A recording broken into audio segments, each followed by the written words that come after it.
Eu vou ler hoje sobre a Santa Ceia e o aviso de Deus para nós. Marcos capítulo 14, a partir do versículo 22. Tem também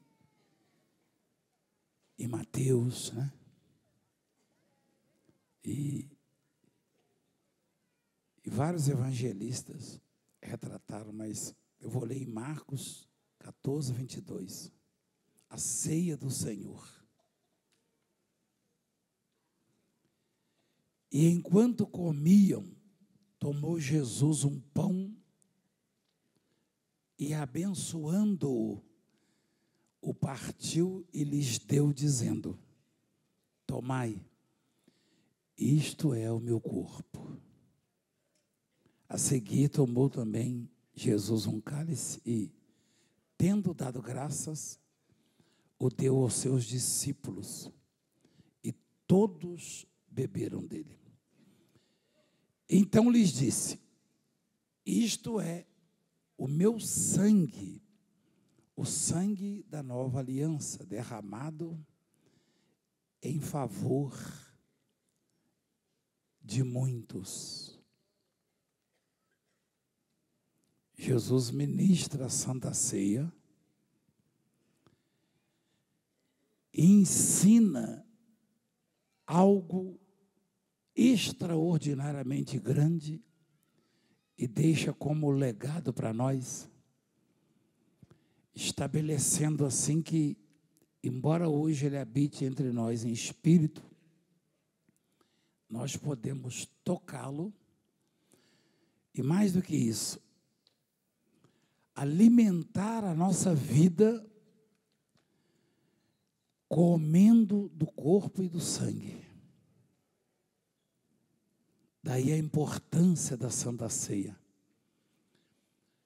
Mas quem é que fez isso além de Jesus? Ou quem estaria disposto a fazer? Isto é o meu sangue, o sangue da nova aliança, derramado em favor, eu vou errar, vocês me corrijam, de todos.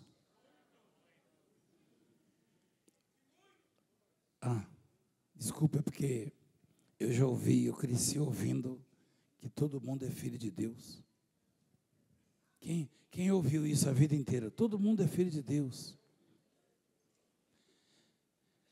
Então, o sangue de Jesus foi derramado por quem? Por todos? Muitos. Por que a Bíblia diz por muitos, em favor de muitos? Porque o sangue de Jesus, que é mais poderoso que qualquer outro poder. Aliás, a própria paz tem origem no sangue de Jesus. O sangue de Jesus, que é mais valioso que qualquer outra coisa, ele só surte efeito na vida daquele que crê, daquele que o reconhece, daquele que percebe, que entende o sacrifício. Não tem essa de a salvação está nesta ou naquela religião. A salvação não está em religião nenhuma. A salvação está no sangue de Jesus. A salvação está no sangue de Jesus. Porque Deus, ele perdeu a raça humana para os delitos, para os pecados, as infrações e para o inimigo, o adversário, por conta dos erros e da ignorância. E boa parte ainda está perdida. E só tinha um jeito: reis estabelecidos, levantados por Deus, juízes, profetas, atravessaram desertos para lá e para cá, não conseguiram resgatar a humanidade. Só tinha um jeito, que era Deus dar o unigênito, o único filho dele, ou seja, o que ele tinha de mais precioso. Deus olhou para você e para mim. Deus não disse: vou dar um profeta por eles, vou dar um rei por eles, vou dar um sacerdote, um juiz. Não. Ele falou: eu vou dar o que eu tenho de mais importante nas minhas obras, e deu o único filho unigênito. Esse é um amor inigualável, incomparável. Esse é um amor difícil de compreender, de entender, e por isso a humanidade perece, por isso as pessoas sofrem, por isso o inferno, infelizmente, vai estar cheio, porque poucos param para pensar no preço que foi pago. O preço que Deus pagou por você mostra o valor e a importância que você tem. Eu já falei tantas vezes na minha vida, no passado, que a vida não valia nada. E muitas pessoas, eu acho que todo mundo já falou isso, num sofrimento, num momento de angústia. Para você saber o tamanho disso, a importância da sua vida e o quanto ela vale, é só você ver o preço que Deus pagou, que Ele deu por ela. Ele que é dono de tudo. Ele deu o que tinha de mais importante, de mais valioso, de mais precioso.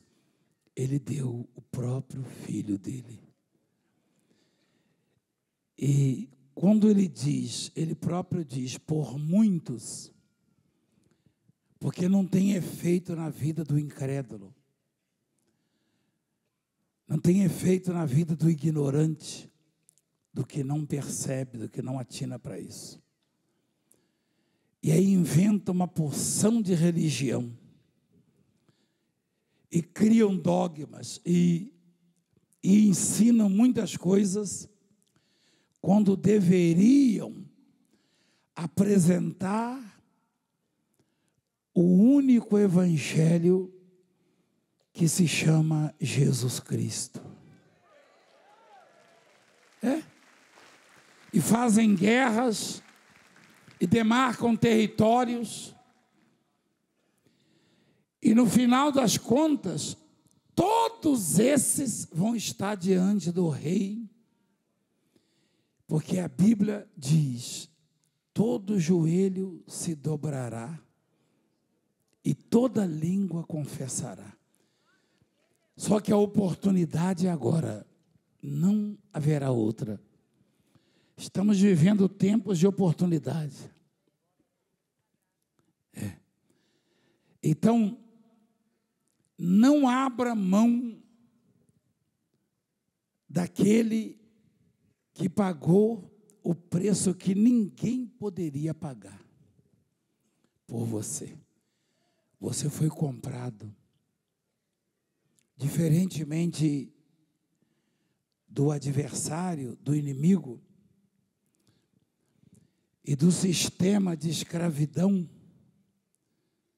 Aliás, na escravidão era comuns os grandes, economicamente falando, comprarem pessoas.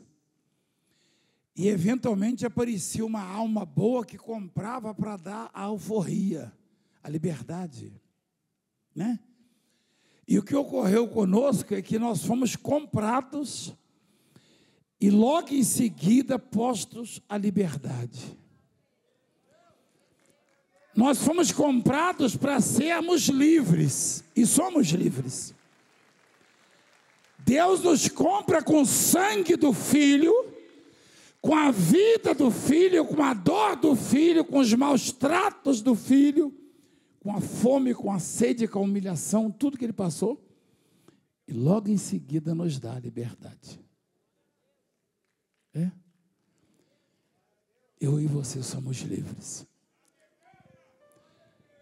Ao contrário daqueles que se acham ou julgam ser livres, nós somos livres de verdade. Eles não são, eles são escravos. Por quê? Porque eles não têm o poder que vence o inimigo, o poder da fé, que vence o mundo. O mundo é cruel. O mundo, ele escraviza. E como esses tais não têm a fé, que é a única arma que pode vencer o mundo, então eles são perdedores, eles são derrotados. Porque a fé que vence o mundo é a fé evangélica. É a fé extraída da palavra de Deus, que vem pelo ouvir e ouvir a pregação da palavra do reino. A fé evangélica. Me perdoe os religiosos, mas a Bíblia é clara. Olha lá. Lutando juntos pela fé, o quê? Evangélica.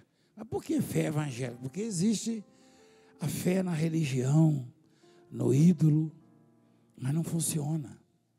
A única fé que funciona é a fé evangélica. É a fé em Jesus Cristo. É você saber que a importância da sua vida se deve ao fato de ter sido comprada com sangue. E o sangue, não do Valdemiro, de qualquer um mortal, o sangue do próprio Filho de Deus, o arquiteto da criação. O unigênito, o maior de todos que já pisaram essa terra. Satanás às vezes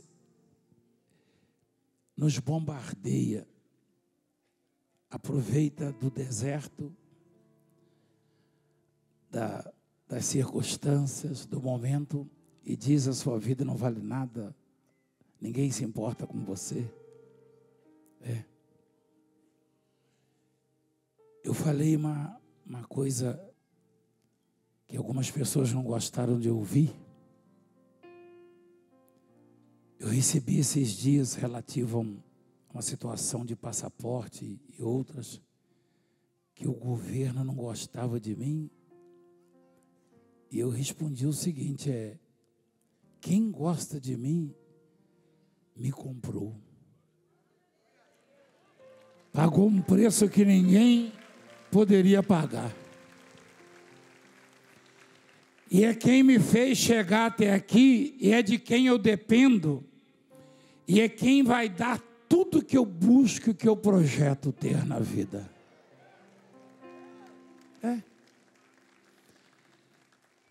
E se gostasse, também não viria absolutamente nada da parte dele para mim. Porque já tiveram outros lá que gostavam e nunca fizeram nada por mim. Eu queria dizer a você o seguinte: por mais que eu te ame, que eu goste de você, que eu me esforce, e que eu chore, que eu jejue, que eu me sacrifique, que eu receba processos para te abençoar, só tem um que te dá realmente muito valor. E ele demonstrou isso quando sentiu as piores dores que alguém pode sentir. Sofreu as maiores humilhações e rebaixou e desceu e se igualou aos homens, e entre esses foi humilhado e derramou sangue, como ele próprio disse aqui: o meu sangue que foi derramado por muitos, a favor de muitos. Esses muitos estão aqui ou estão em algum outro lugar adorando, inclinando-se, prestando atenção, se arrependendo, se convertendo, se moldando nos moldes do Evangelho, da palavra, mas só quem se importa com você de verdade é Jesus Cristo. Aprende isso. Isso eu posso garantir. Eu não preciso de provas, eu não preciso de estudos, eu não preciso de pesquisas, não. Eu tenho a maior de todas as provas. Romanos capítulo 8 diz: aquele que não poupou seu próprio filho, antes por todos nós o entregou, porventura não nos dará graciosamente com ele todas as coisas? Quem intentará acusação contra os eleitos de Deus? É Deus quem os justifica. Sua satisfação, suas prestações de contas, seu amor, sua esperança, sua fé, seus serviços, tudo que você possa oferecer, ofereça-os a Deus, porque Ele é quem se preocupa com você, Ele é quem gosta de você, Ele é quem cuida de você, foi Ele quem te comprou e te deu liberdade, te comprou e te fez livre. Este é o único que verdadeiramente não se separa de você, a não ser que você o deixe. Foi pregado ontem sobre isso. Então, derramado por muitos, não foi por todos, porque muitos não querem Ele, muitos não aceitam Ele, muitos dão lugar ao ódio, muitos dão lugar à avareza, à vaidade, à prepotência, à arrogância, à idolatria, à incredulidade. A fama os cega. Muitos se perdem, mas sabem que estão se perdendo. Porque o Evangelho de Cristo, ele tem provas, ele tem evidências, ele tem conteúdo, ele tem realmente coisas para não deixarem dúvidas na cabeça das pessoas. Quem duvida é porque quer duvidar. Se você tem dificuldade para aceitar, compara.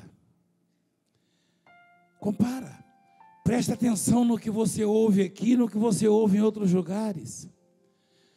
No que você e as pessoas recebem aqui, o que as pessoas recebem em outros lugares. Presta atenção na maneira como você é recebido aqui, como é recebido em outros lugares. Vê se aqui os sacerdotes assumem autoria de benefícios, de obras realizadas na sua vida. De jeito nenhum. Então, a obra de Deus, ela é só de Deus. O milagre é a obra de Deus. E a melhor forma de se fazer a obra de Deus é crer em Jesus Cristo. Foi Ele mesmo quem disse. Quando perguntado sobre como fazer a obra de Deus, Ele disse: a obra de Deus é esta, que creiais naquele que por Ele foi enviado. Esta é a obra de Deus. Então, na Santa Ceia, Jesus ensinou. E hoje eu e você podemos tocá-lo fisicamente através da Santa Ceia. Continua o texto, por favor. Por favor. Em verdade vos digo que jamais beberei do fruto da videira, até aquele dia em que eu hei de beber. Ele estava falando da morte dele, o cálice da salvação. Uma vez, alguns dos discípulos fizeram reivindicações, na verdade a mãe de 2 deles. E eles disputavam entre eles uma posição. Jesus chegou a perguntar para um deles se poderiam beber, olha lá, podeis vós beber o cálice que eu estou para beber? Foi desse cálice que ele falou, jamais beberei da videira, do fruto da videira, até aquele dia, né? Então, ele disse aos discípulos, acaso podereis beber o cálice que eu estou para beber? Ou seja, passar pelo que eu vou passar? E eles responderam, podemos. Então lhes disse, bebereis o meu cálice, mas assentar-se à minha direita e à minha esquerda não me compete concedê-lo. É porém para aqueles a quem está preparado por meu Pai. Eles queriam sentar um irmão na direita e outro na esquerda. A mãe deles pediu isso. Essa coisa é antiga, né? E Jesus perguntou se eles teriam coragem de morrer pelas pessoas como ele. Jesus estava para morrer. Esse bebeu o cálice, é isso. E eles disseram, podemos. Jesus falou, vocês vão passar por isso. Aí você vê o que espera o pastor, o sacerdote, o apóstolo, o bispo. Tem muita gente que vem fazer a obra sem saber o que lhe espera. Então, Jesus falou, vocês vão beber. Vocês vão beber. Alguns vão ser cerrados, ou outros vão ser pendurados, uma cruz. Outros vão morrer na cadeia. Vão beber. Mas aí sentar à minha direita, à minha esquerda, é o Pai que decide. Agora, quem se predispõe a fazer a minha obra vai beber o meu cálice.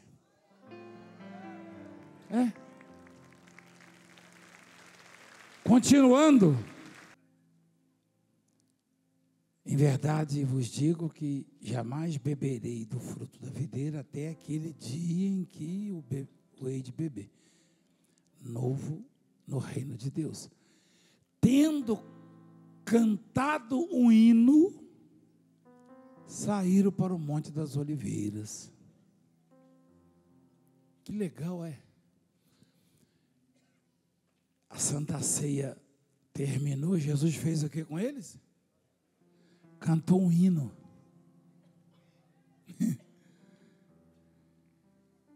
Então lhes disse Jesus, todos vós vos escandalizareis, todos vós vos escandalizareis, porque está escrito, ferirei o pastor, né? O profeta disse, e as ovelhas ficarão dispersas.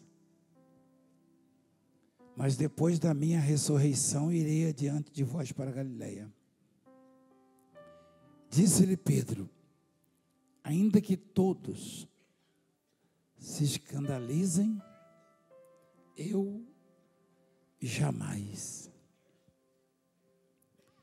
Pedro era muito apegado a Jesus e à obra,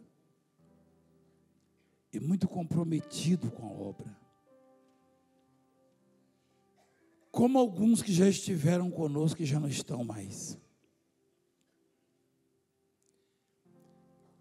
O permanecer na igreja ou na presença de Deus não depende do que pensamos ou achamos. Depende muito mais da maneira como conduzimos a nossa vida e nos preparamos e nos alimentamos. Eu fiz pergunta para o casal ali sobre sair desta obra, nunca, só para a glória. E se eu te disser que a grande maioria dos que não estão mais conosco disse a mesma coisa? Inclusive bispos e pastores.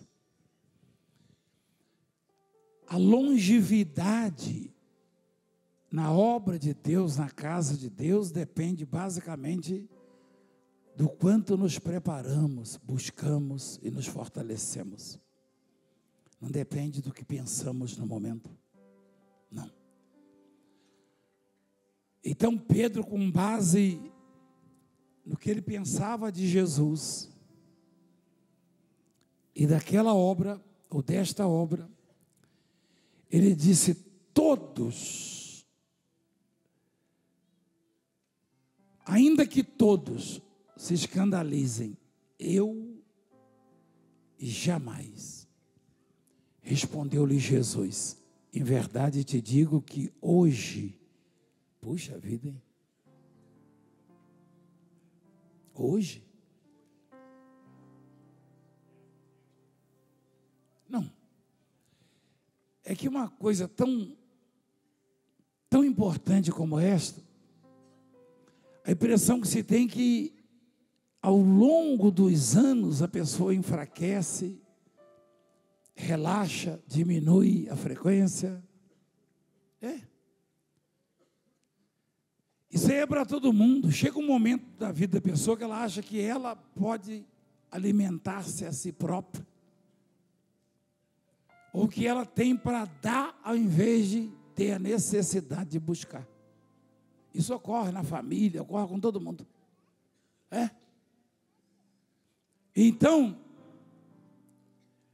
não depende do que pensamos, do que achamos, depende do quanto estamos nutrindo e alimentando a nossa alma, o nosso espírito.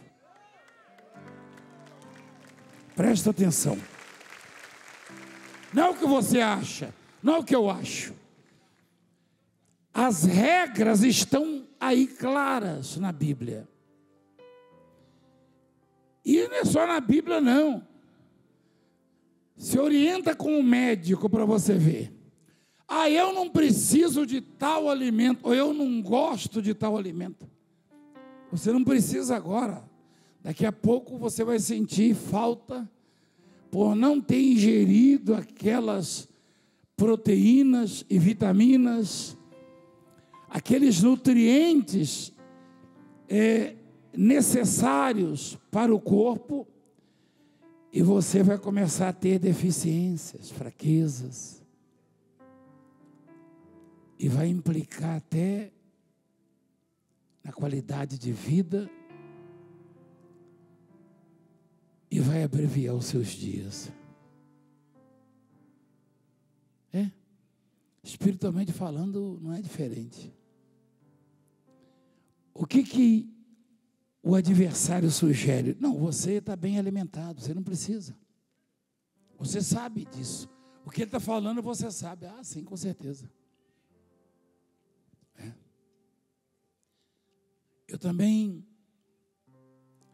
Eu já sei para que serve o alimento, a comida. Mas isso não importa. O que importa é você se alimentar. É você estar nutrido. Mas eu penso assim. O seu pensamento daqui a pouco já não vale mais nada, porque você não vai ter força para mantê-lo. Você não vai ter a capacidade. Nós vivemos numa batalha, numa guerra. Eu sei como vencer o adversário. Não interessa. O que interessa é possuir as armas capazes de vencer o adversário. Não adianta você saber como vencer o adversário.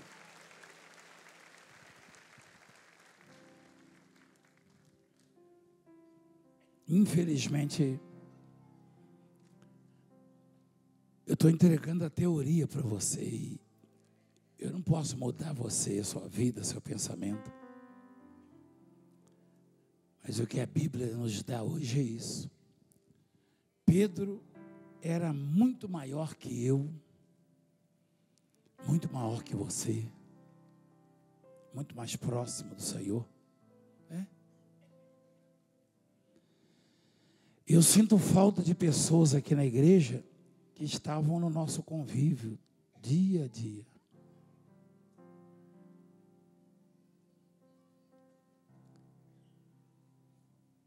E certamente elas tiveram essa mesma oportunidade que eu e você estamos tendo hoje.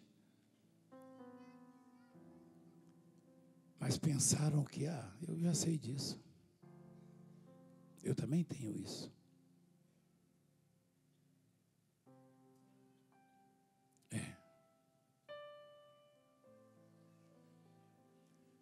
Uma vez eu ouvi de um próprio irmão meu biológico, dando um conselho, de que deveria ir para a reunião, para a igreja, para os cultos.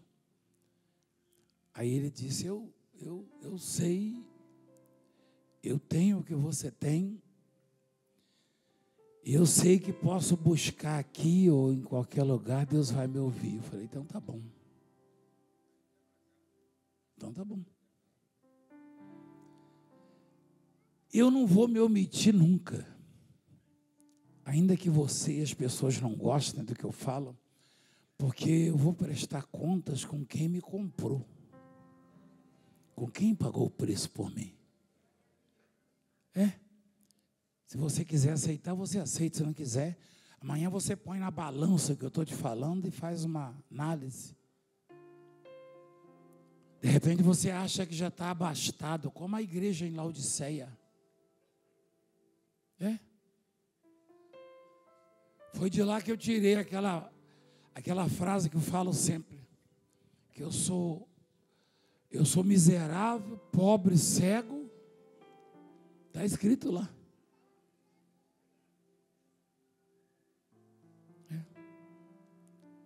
De repente você acha que é autossuficiente.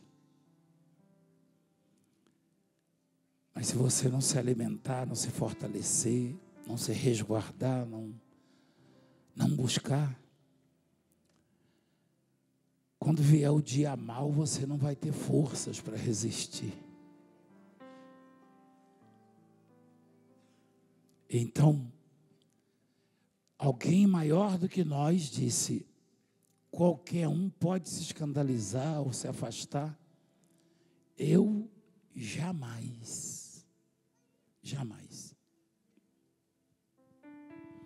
Respondeu-lhe Jesus, em verdade, te digo que hoje, nesta noite, antes que 2 vezes cante o galo, tu me negarás 3 vezes. Olha que clareza, né? A religião, até nos filmes que eles fazem, eles arrumaram mais um canto para o galo, não sei se você já viu. O galo deles canta mais do que o meu, que eu ganhei ontem ali. O meu cantou 2, parece, essa noite. Então, eles arrumaram isso aí, o povo vai nessa, porque não lê a Bíblia. Quantas vezes cantou o galo? E quantas vezes o discípulo negou? 3 vezes. Mas ele insistia com mais veemência. Ainda que me seja necessário morrer contigo, de nenhum modo te negarei. Assim disseram todos. Eu já esperava isso aí. Assim disseram, porque todos que eu procuro alertar, ensinar, disciplinar e mostrar, sempre demonstram insatisfação achando que já tem, já sabe, já conhece.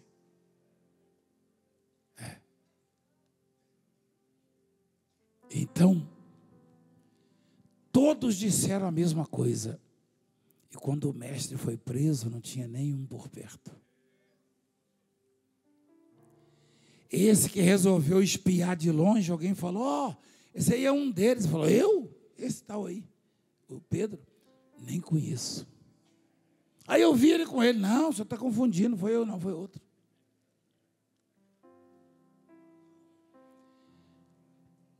O que foi aquilo? Por acaso ele estava confirmando um caráter que já fazia parte dele? Não. Ele era muito bom caráter. Ele tinha deficiência da infidelidade? Também não. É que ele não estava devidamente preparado. E quem deu a palavra a ele, eu conhecia. Quando Deus nos traz até aqui, ou nos fala, estando nós em casa ou em qualquer outro lugar, Ele está fazendo porque Ele sabe que temos a necessidade de ouvir e aprender. Quando Ele falou para Simão, Ele falou, é isso que ele precisa ouvir, é isso que ele precisa receber, mas Simão negou e veementemente insistiu e falou, eu morro contigo, mas não te nego. Deus nos dá, Deus nos trata, nos alimenta como a mãe ao seu bebê. No nosso caso específico, Deus não põe comida na mesa para a gente comer, não. Ele dá, falando espiritualmente falando, Ele dá o que eu e você precisamos. E às vezes o alimento que Ele dá não nos é agradável, né? Aos ouvidos. Tem algum bispo para ajudar, por favor, nesse sentido? Deus nos dá o que precisamos ouvir. E não só no sentido da pregação, é das provações, das tribulações. Às vezes eu e você somos maltratados pelo mundo com a permissão de Deus. Porque naquele momento nós estamos precisando daquilo ali. Para que a nossa vaidade ou qualquer outro sentimento nocivo possa ser afastado, tirado de nós. É o fogo, a Bíblia chama de fogo. A Bíblia chama de fogo. E aí é que somos mais valorizados. O sofremos por Cristo é privilégio o quê? Se tem uma coisa que as pessoas não aceitam na vida do crente, é isso aí, ó. O mundo não aceita isso. Tanto é que poucas igrejas pregam isso. Isso não atrai multidão, segundo eles. Eles só pregam paraíso, maravilhas. Eu, graças a Deus, eu prego o paraíso, mas o caminho para chegar no paraíso tem muito espinho. Igreja, tem muito pedregulho, tem muitos perigos. Que o paraíso existe, existe. Isso eu tenho certeza. Mas para chegar lá, igreja, dá um trabalho. Calos. Os pés ficam cansados. Mas vale a pena, igreja. Porque lá acaba tudo. O sofrimento acaba. Enquanto que quem procura os caminhos mais fáceis, depois vai eternamente padecer.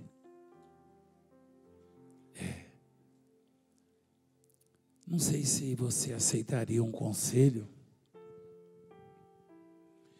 Em algum momento da sua vida você vai olhar e vai ligar a TV e vai buscar me ouvir e não vai conseguir. Porque eu não sou eterno nessa terra. E eu não sou onipresente. Pelo contrário. Mas esse que te comprou com preço de sangue, ele vai te acompanhar na igreja, no trabalho, nos seus caminhos, nas suas jornadas. Procure estar bem com ele. Procura se afinar com ele. Procura se afinar com ele, tá bom?